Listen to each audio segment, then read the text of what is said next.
President Biden and the First Lady are on their way to Maui today, nearly 2 weeks after the devastating wildfires began. There are more than 100 confirmed deaths and more than 1,000 people are still missing. Wake Up Charlotte's Bree Jackson has the latest now from Washington.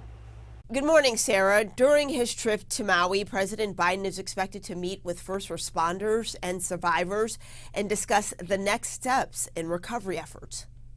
As the death toll from the deadly wildfires in Maui rises, President Biden preparing to take on a now familiar role of consoler-in-chief when he travels to the island today to see the devastation. He's also going to be able to talk with people and hear their stories and provide a sense of hope and assurance that the federal government is going to be with them as he has directed. The search to find and identify victims continues, as does the investigation into what caused the fires.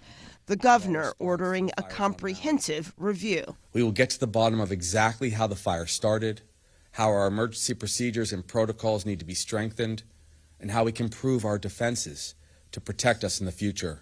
In the meantime, survivors are grappling with grief. I cannot do anything. We never saved nothing. Nothing at all. Ahead of the president's trip, the Biden administration vowing that the federal government will be there to help the island rebuild for as long as it takes. Yet critics say it took too long for the president to publicly acknowledge the deadly fires.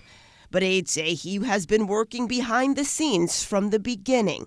His visit is not being welcomed by some. We don't need you.